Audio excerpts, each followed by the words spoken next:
নমস্কার বন্ধুরা, রিম্পার রান্নাঘরে আপনাদের স্বাগত জানাই। আমি রিম্পা চলে এসেছি একটি নতুন রেসিপি নিয়ে। চলুন দেখুন বন্ধুরা, আজকে আমরা রান্না করব হরিয়ালি ফিশ কারি। প্রথমে আমরা মাছটাকে ধুয়ে জল ঝারিয়ে রেখেছি। এরপরে আমরা এতে নুন এবং হলুদ মাখিয়ে রাখবো 10-15 মিনিটের জন্য। মাছে আমরা নুন হলুদ মাখিয়ে রেখেছি, এটা এখন 10 মিনিট থাকবে। এরপরে যা যা লাগবে আমরা সেটা রেডি করে নেব।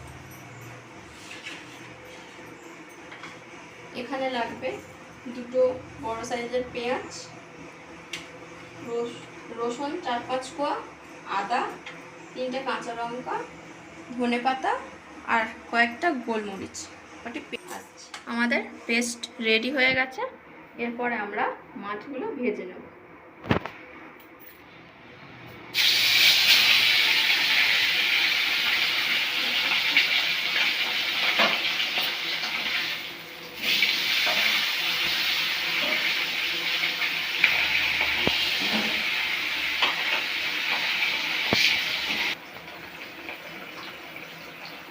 যতক্ষণ মাছটা ভাজা হচ্ছে ততক্ষণ আমরা টক দইটা ফাটিয়ে দেবো। 3 পিস মাছের জন্য 75 গ্রাম টক দই নিতে হবে। আমরা টক দইটা ততক্ষণ ফাটিয়ে,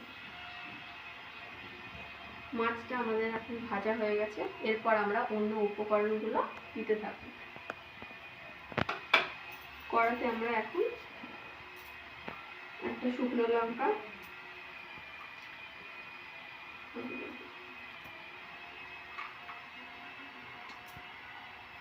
তেজপাতা, দারচিনি আর একটু জিরে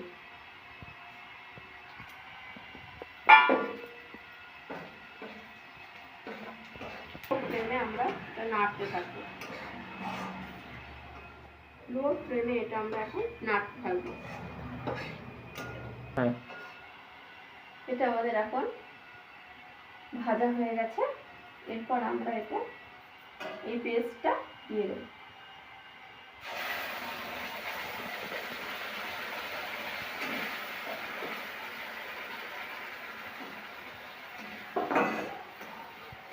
এটা এইভাবে কষতে থাকতে হবে।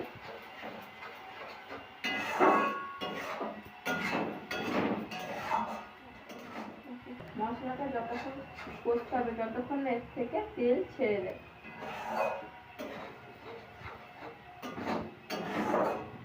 এতে যে সবুজ রংটা যাতে থাকে তার জন্য আমরা এতে দিয়ে দেবো হলুদ গুঁড়ো।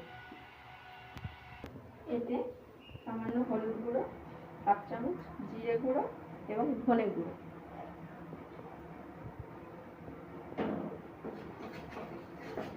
হলুদটা দিলে এই যে ধনেপাতা সবুজ রংটা থাকবে, নইলে এতে কালচে ভাবটা চলে আসবে।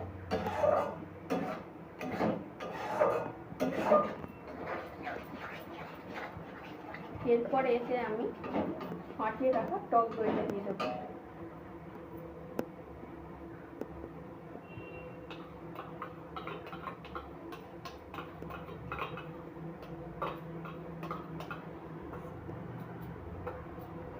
টক দইটা দেওয়ার পর লো ফ্লেমে এটাকে কষতে হবে যতক্ষণ এর থেকে আবারও তেল ছাড়ে। এতে পরিমাণ মতো নুন দেবে, স্বাদ মতো নুন দেবে। দেখুন এর থেকে তেল ছাড়া শুরু করে দিয়েছে। আর আমরা পাশে একটু গরম জল করে রেখেছিলাম, সেই গরম জলটা এতে দিতে হবে।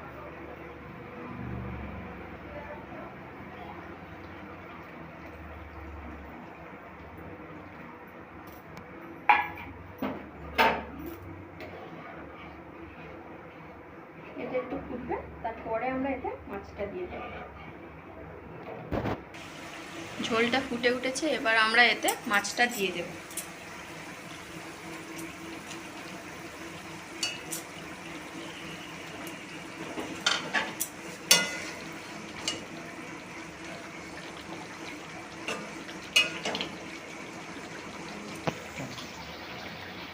স্বাদের জন্য একটু চিনি দিয়ে দেব, আর দেব একটু গরম মশলা।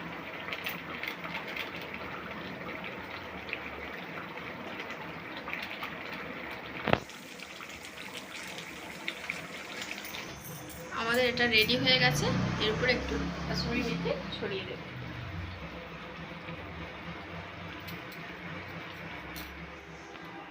রেডি হয়ে গেছে আমাদের হরিয়ালি ফিশ কারি। এটা আপনারা গরম ভাতের সাথে খেতে পারেন, দুর্দান্ত। আমার এই রেসিপিটা যদি আপনাদের ভালো লেগে থাকে তাহলে আমার চ্যানেলটিকে please subscribe, like, comment, share করতে ভুলবেন না।